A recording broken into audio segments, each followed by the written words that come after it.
back to another video, and today I'll be discussing the newest makeup announcements and releases. Welcome back, and today we're going to be going through some new makeup announcements and releases. First, some general information for those of you shopping indie brands within the EU or even wider Europe. Monolith shop will be having their upcoming first launch of this year during the 2nd of February, so during the week that this video is going live, so I will be getting this up during Wednesday unless something comes up, and on that week's Sunday, if you want some new indie products and you want a EU retailer to buy them from, Monolith shop is going to be having their launch then, and it seems to be based on the releases that have been accumulating from the end of December to all the way during this January. There's going to be quite a few things. And second thing, when I'm filming this one, we are having quite a lot of brands sneak peeking releases, and there are few indie brands like Blem Bunny and Artitude Cosmetics, and I just checked my Instagram, so even by Beauty Bay, which is more of a drugstore price retailer in the UK, they are teasing new eyeshadow palettes, but when I'm filming this, those palettes have not yet been released. So if the palette images have come out when I'm editing this, I'm gonna pop them as a sneak peek somewhere here, and then I'm gonna be talking about them during the next Sunday. But just so you are aware, there are quite a few things that are apparently in the works or about to be released. A bit about which of these launches are gonna be in Monolith shop.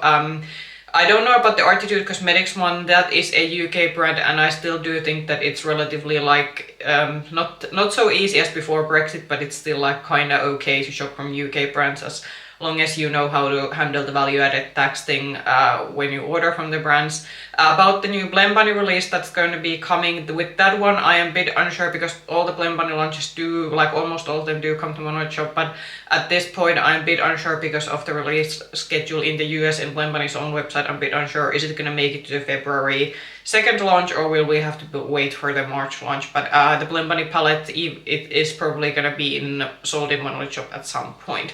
But that was some general information, and let's start talking about things that have actually been revealed by this point. Let's start with some base product releases. So Maybelline has released a new Fit Me loose powder. I believe the pressed powder, I've actually tried the pressed powder. Yeah, I have reviewed that on my channel. So the pressed powder from Maybelline, I do know a lot of people do like the particular powder. I thought it was an okay drugstore powder. I don't think within Europe you can get they have I think it's the FX loose powder that has been sold in the European market, but I do know that I think they have had previously a loose powder in the Fit Me line, but I think that was exclusive only to the US market. But they are, I think, coming out with I think it's saying new shades, so this is a shade extension, so there's gonna be, yeah, so I think this is shade extension. I'm just thinking because one of these seems to be translucent, that was it so that there wasn't a translucent powder in the previous line, which that seems a bit of strange. There is a banana and pink shade, and I do know that those are quite being popular powder shades, so I can understand that one, but a bit strange that if the translucent variation is new in this line. This is, I think, available or going to be available soon in the US, but however, as I said, within the European market, I think this is a powder that at least, I don't think, for example, our Maybelline retailers have this in their selection, so it could be that depending where you live, this might not be available in every retailer.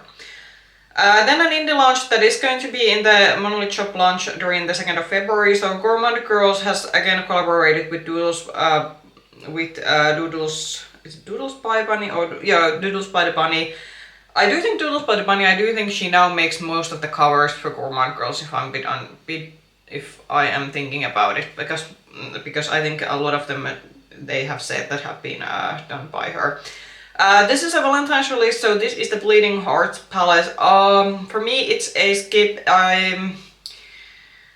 It kind of has pinks and reds, but it also kind of has maybe tones. I do think in terms of versatility that if you want a Valentine's theme palette but you don't want it to be purely reds and pink, I can actually kind of see this being a good palette for a lot of people. But I think for me, because of the fact that it is a bit mismatchy, because you are kind of having yeah, you have pinks and reds, but then you have a pop of purple, there's a pop of green, and then you even have some, I think, neutral deepening up shades in this one. So I think for me there is just a bit more maybe quite a lot of things going within this palette from my personal preferences, but I do think for a lot of people this could be a good in-between, like a Valentine's themed palette, but it's not full on like pink and red.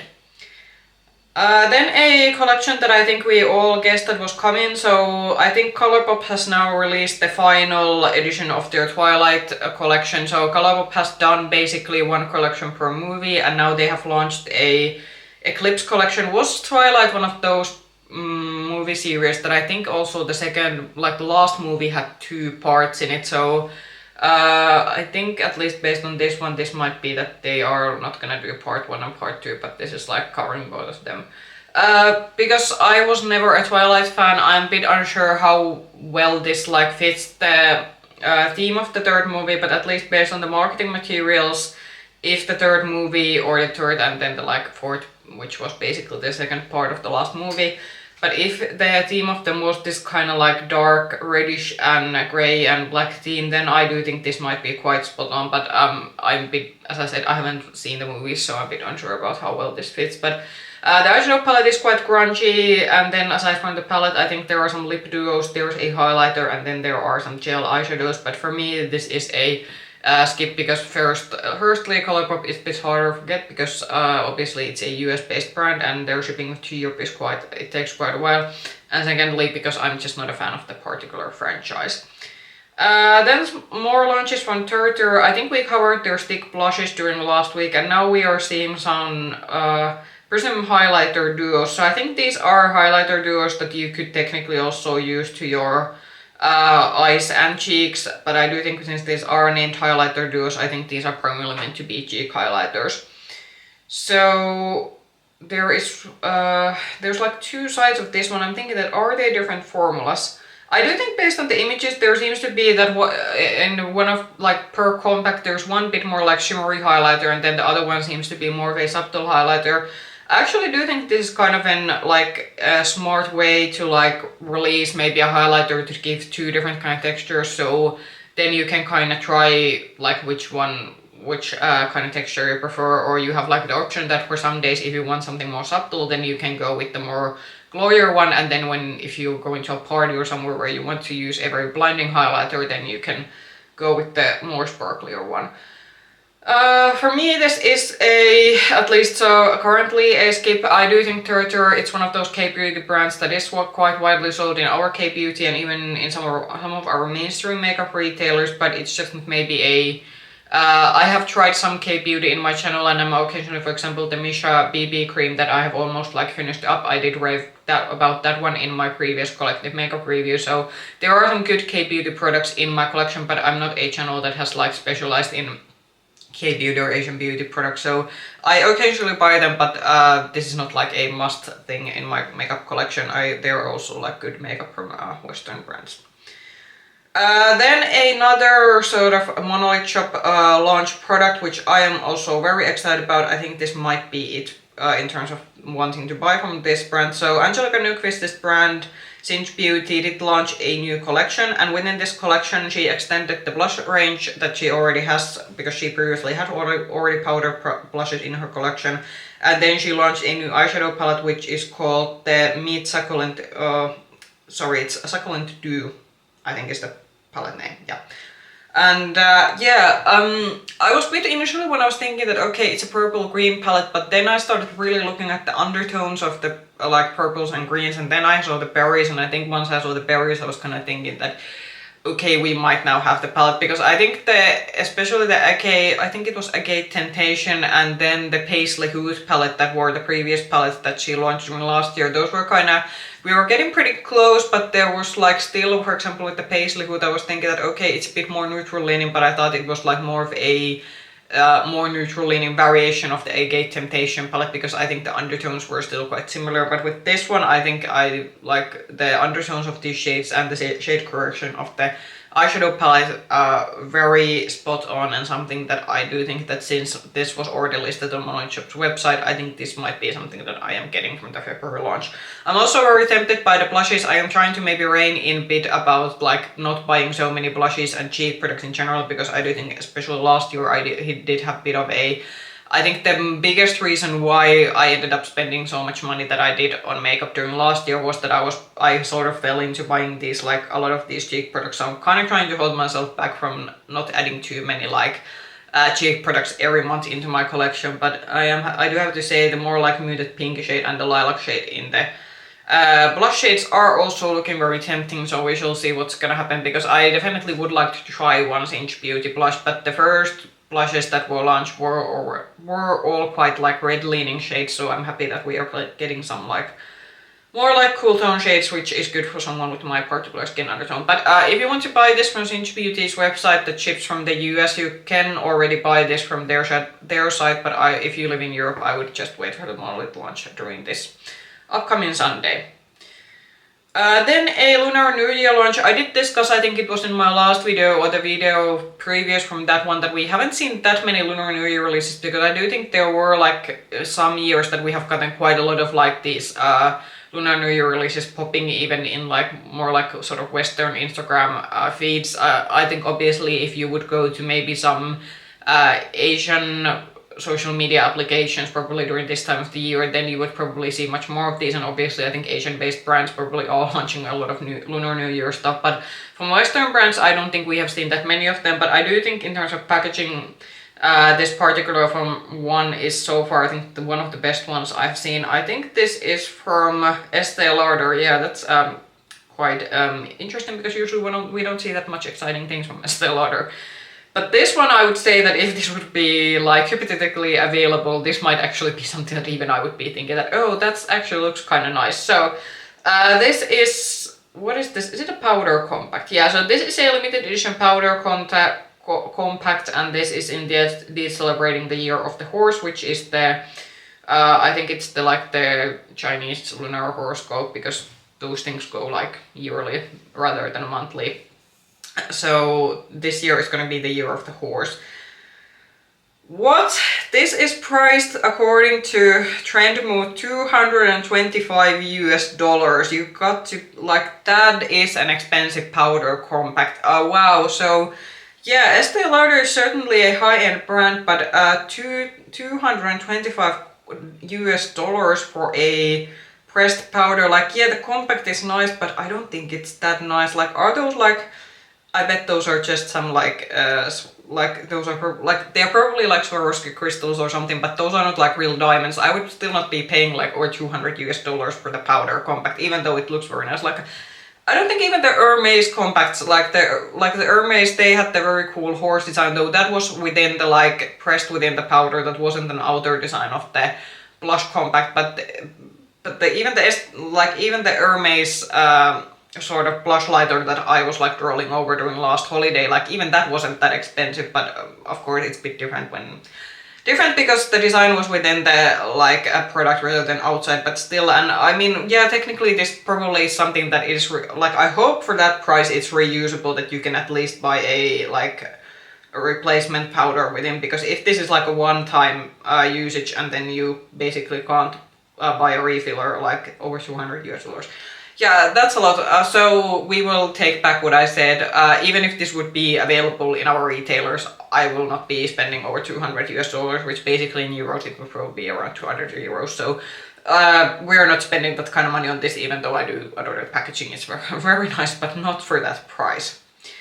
Okay, and then the big bunch of products for this video. So Essence did have their seasonal launch, so most of these products were available on Blue Shop's website during this week. I was kind of going back and forth that will I do an order, but then I managed to hold myself back and made the conclusion that if there is something that I really want from this collection, I'm just gonna wait patiently for this month to run out, and then I'm gonna get back to the products during February. But there is quite a few things I collected in the sort of post that I did about and what you are seeing on your like screens. I collected the most interesting like makeup products. There were also quite a few shade extension products, there were tools, there were some skincare, and they did actually relaunch like they basically redid their nail polish line, so there's a lot more to this collection than what you are seeing on the screen. I think one of like most interesting picks from this collection for me was the matte cloud blushes that are included in this one. I know a lot of people are excited, and SS has been themselves promoting very heavily the sort of shiny, like the more like glowy blushes that are included in this one. But But what actually caught my eye are the like matte blushes that have the cloud imprints on them. I think we saw these, the blush and then one of the like the sort of cloud matte blushes, and then the sort of one of the lip glosses that are included in this range. I think we saw this kind of leaking during last year. I think I might have featured them in one of my videos during the fall time, and we were kind of like going that, okay, we were seeing the promo images back then, but we had no idea when they were gonna launch. And I do think there was somewhere that initially this might have been like somewhere in launch in some like small quantities within the Asian market or something, because there were like separate promotional images for these, but then we never kind of saw these in the for example in the European retailers, because Essence is a German-based brand, so usually we see most of their products at least in the European stores. But now we have the blushes also here, like in the Western market. And aside from the like powder, the matte powder blush in this one, the concealer and foundation are kind of also something that I'm eyeing. I was a bit hesitant because these were the kind of products that I actually like I am running out, and there is actually like I will need to buy a new foundation and concealer soon. But with Essence especially, I was a bit unsure how to shop these online, purely for the reason that a lot of times the essences, the shades, how they are described on the website don't necessarily match how the shades look when you get them. And Essence's shade range generally, it's a more light leaning shade range, so that is the reason why, for example, so the shade that you kind of see online, it can be actually a lot paler once you get it like in your hand in real life. So that is the reason why I kind of held back and thought that maybe I'll just wait for these to come to our retailers. It's gonna take a bit more time. Usually there's like almost like 3.5 weeks or a month like delay that one before, like from when they show up online or and in German retailers to when they make it to our retailers. But with the foundation and concealer, I did held up because I would really like to see the shades in store, so that I'm a pale person, but even some of the Essence shades are like, they are even paler than I am, so I am kind of wanting to avoid looking like a ghost. Then there was a new mascara in this one. What was actually the mascara called? So I think it was it's the one, the black tube you're seeing the image. The mascara, that is actually a mascara that I would be very interested to try. Generally, Essence does very well mascaras. The Lash Princess mascara is my most rated mascara from them. But generally they have like, I think, mascara to like everyone's taste. And even in this collection they also had another new mascara, and then they did have like sort of shade extensions to their existing mascaras. What else was there? I think those were like the main things. I think they had also like there were like highlighter palettes included in this one, which clearly shows that 2016 is back, since we are back to doing highlighter palettes. This was a trend that I was not expecting to come back. They also had a bronzer palette. They had a couple of like new lip gloss formulas. They had some mousse liquid lipsticks. I think there was like a pH reacting bullet lipstick, and then we got some priming products, and as I said, a lot of other products. So for me in this collection there were definitely a lot of products that I would like to try, but quite a few things that I was kind of thinking that I might want to actually see those in store before buying, and not just blind buy them online based on online images. Then are we on the last launch? Yeah, so YSL, apparently this has been again one of those products that it has first appeared in some like, I think Red Note is the like the sort of Asian beauty app or a social media application that a lot of these like especially luxury releases seem to leak a bit early, because their first launch, for example, on the Chinese market, and then they sort of like quietly make their way into the Western market. But this has been apparently making its round for quite some while, but I had not seen the like full image. I had seen the cover image of this particular palette a few times, but this was now the first time I saw the insides of it. But that's because this is currently available now on Sephora France's website, and I think this was also listed in the US Sephora's website. So this is the Couture eye palette in Nude Hours, and this is now a 9-pan. So we have seen YSL has been making quite many quads in this sort of like faux leather packaging, but now they are bringing 9 pans. It doesn't say how much this cost. I'm suspecting because the quads are quite pricey, this is probably quite pricey too. For me this is a skip.